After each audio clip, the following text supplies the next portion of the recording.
Who has not heard the government speak about Jobs Act? The Italian Parliament mention whistleblowing. The Italian Tax Authority talk about voluntary disclosure. At the present time, anglicisms are spreading like wildfire in politics, economy, science, cinema, information technology, sport, and even in everyday language. And this is entirely due to mass media, which play a crucial role in influencing people's behaviors and choices. Denying the Anglicization phenomena is impossible, but let's see in detail what's an Anglicism. An Anglicism is a word or phrase that is peculiar to the English language. It's borrowed from English into a foreign language, either in its original form or modified according to Italian phonetics. Seldom in the 16th century did the word appear, but on the contrary it became widespread during the Renaissance and then even more frequently in the 17th and 18th century. In the aftermath of World War II, English became so dominant that it came under spotlight of the Italian purists, whose attention had until then been focused on suppressing the influence of Latin and French. With America's economic boom in the 1950s, the English language took over from the French one. In recent years, all European languages, but particularly the Romance ones, have found themselves dealing with universal, most dictatorial English prevalence. Especially today's print is following the current trend, making and adapting English terms spread. But why say spending review instead of the Italian revisione della spesa pubblica, or roadmap instead of piano operativo, or deadline instead of scadenza, meeting instead of convegno, establishment instead of classe dirigente, task force instead of unità operativa, question time instead of l'ora delle domande, and so on and so forth. And not only that, for some time now Italian governments have been using Anglicisms to present laws, measures and initiatives concerning Italian citizens. This is the case of Jobs Act, quantitative easing, stepchild option, flat tax and caregiver. The aim of this thesis project is to analyze contemporary Italian law words derived from the English language and to make a distinction between useful and useless Anglicisms. At the same time, we'll describe the reaction of two countries, Spain and France, Italy's neighboring countries, who got around the phenomenon by trying to adopt as new law words or adapt them in their native language. In this regard, I decided to take a sample 10 articles published in the Italian newspaper Corriere della Sera and compare them with others from newspaper El País and Le Monde.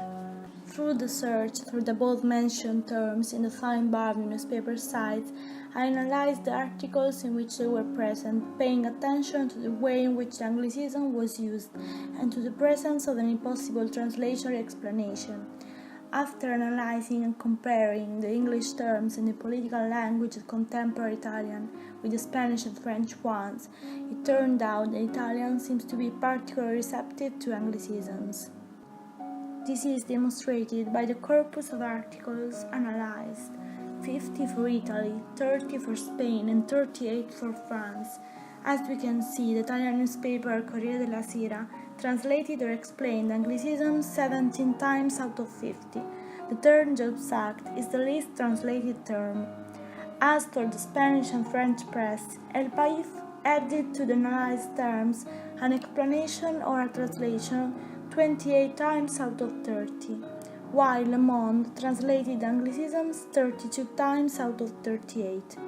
In both dailies, the articles referring to stepchild option and caregiver include the equivalent French and Spanish term instead of the English term.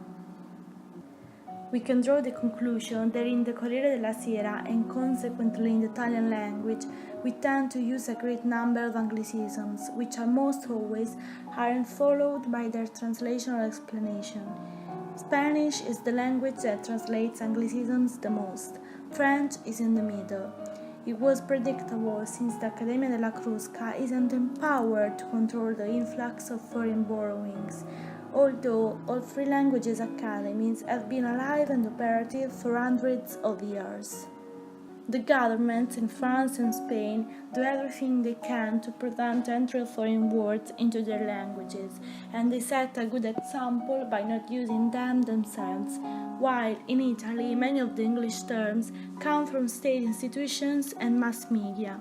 In journalism, the eagerness to spread news as quickly as possible, together with brevity and precision in terms of language, pushes newspapers like Corriere della Sera to use such a great number of anglicisms.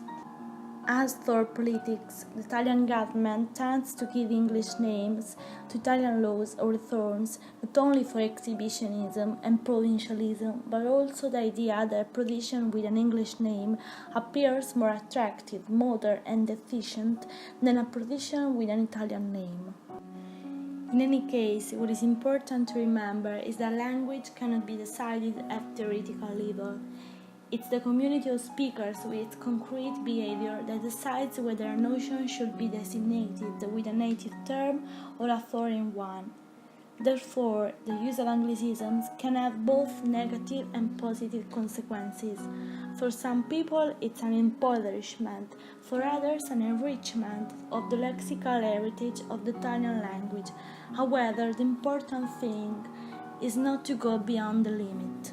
Expanding our cultural baggage with the study of foreign language is certainly an enrichment. On the contrary, the excessive insertion of English terms in the Italian language could prove to be counterproductive, and as time goes by lead to the gradual disappearance and eventual extinction of the most elegant, melodious, harmonious, sweet, pleasant, and charming language in the world.